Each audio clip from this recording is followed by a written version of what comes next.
इसलिए आज भगवान ने प्रतिज्ञा कर ली है कि मैं दुर्वासा के श्राप को निरस्त करता।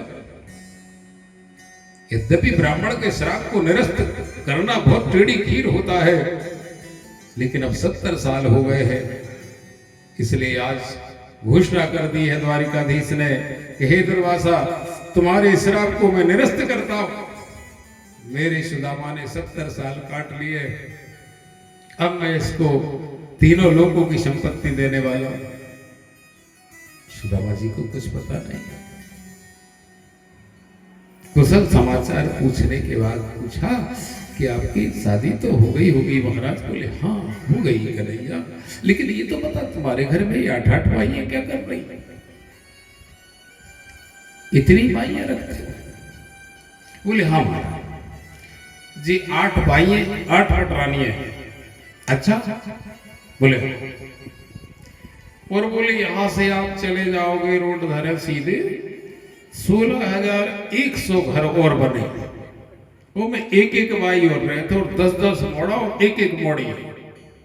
अरे यार कन्हैया तो तुम्हें निमंत्रण तो देना देगा, हमारा भैया एक ही बात भूल गए।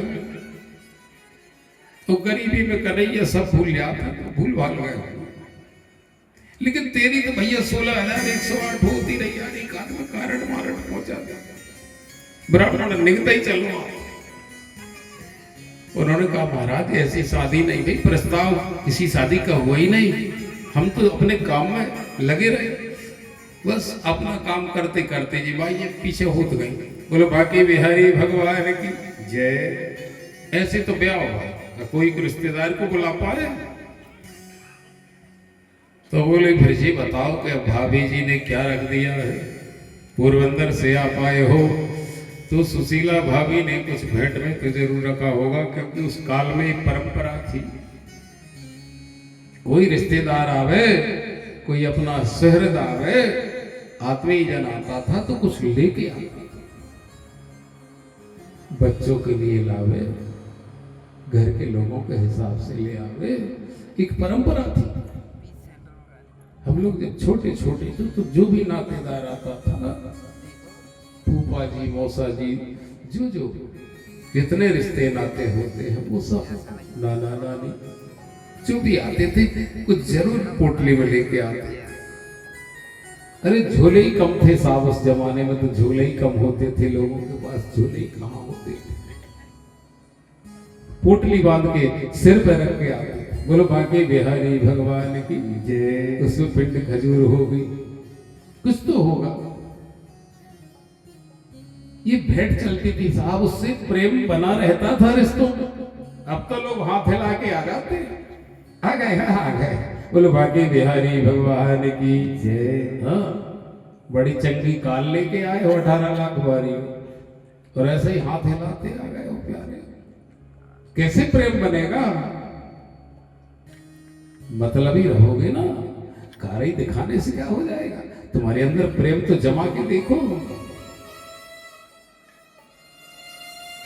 कारधारी से रिश्तेदारी कर रहा है, लेकिन उनके अंदर वो प्रेम नहीं होगा जो पोटली वालों के हृदय में था, क्योंकि उनमें भेंट चलती थी, जरूर कुछ लेके जाएगा, खाली हाथ जाएगा। रिक्त पाणिर्न गच्छेतो, शास्त्र कहता है राज्ञा नाम देवता गुरु रिक्त पाणिर्न गच्छेतो।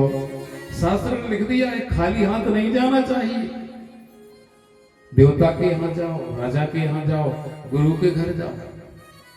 रिक्त पाणिर्न गच्छेतो राज्ञा नाम देवता नाम गुरु। चाहे राजा के घर जाओ, चाहे देवता के मंदिर जाओ, चाहे गुरु के यहाँ जाओ, खाली हाथ नहीं जाना चाहिए, कुछ तो फूल ही लेके चले जाओ। बोलो बाके बिहारी भगवान की। रिक्त पाणिर्न गच्छेतो, खाली हाथ नहीं जाना चाहिए। परंपरा ही थी कि खाली हाथ नहीं जाना चाहिए। तो भाभी ने कुछ भेंट में रख दिया होगा, और उन्होंने उस वैभव को देख के वैधुर्य मणि के प्रकाश हो रहे थे, तो उन्होंने सोचा सुदामा जी ने फटे चिथड़े में 4 मुट्ठी चावल। अब क्या बताना इधर, लेकिन भगवान ने संकेत समझ लिया कि कांख को बार बार चपेट रहे हैं, तो चिथड़े को खींच दिया। जैसे ही चिथड़े को खींचा, चावल फैल गए पूरे बरामदे में। तो एक मुट्ठी समेट के जो मुख में डाला तो एक लोक की संपदा रजिस्ट्री हो गई। दूसरी मुट्ठी उठाई, भगवान ने चंदुल अपने मुख में डाले हैं, 2 लोक की संपदा सुदामा जी की हो गई। अब तीसरी भी भर के डालना चाह रहे तो सत्यभामा ने आगे हाथ पकड़ लिया। स्वामी 16,108 के 10-10 मोड़ा, एक मोड़ी कहा करो। बोलो बाकी बिहारी भगवान लाखों है, लाखों मोड़ी मोड़ा। एक सुदामा कहते 2 ही 4 हो, कितने मोड़ी मोड़ा हुई है? 4 मोड़ी मोड़ा। इतने लाखों की गिनती है सरकार, इसलिए कुछ उनका ख्याल करो। प्रभु को खबर आ गई, हाँ हाँ ठीक कहती है सत्यभामा, मैं तो भूल ही गया इस ब्राह्मण को देने में। इन्होंने इतनी गरीबी काटी है, 70 साल हो गए कि इनको तो सब कुछ देने को मन करता है, सब कुछ भेंट कर दो इस ब्राह्मण को, क्या बचाना। लेकिन तुम कहती हो तो ठीक है, इसलिए फिर एक मुट्ठी वो छोड़ दी और कहा एक एक दाना इस मुट्ठी में सभी रानियों को दे देना। तुम सब रानियां, तुम भी तो लक्ष्मी का रूप हो ना, तो सुदामा जी का प्रसाद है, इसमें से एक एक दाना सभी रानियों को देना। 16,108 मुख में जाना चाहिए। अब सुदामा जी को पता नहीं लगा किसने क्या क्या दे दिया। रात्रि विश्राम हुआ, 56 भोग लगा।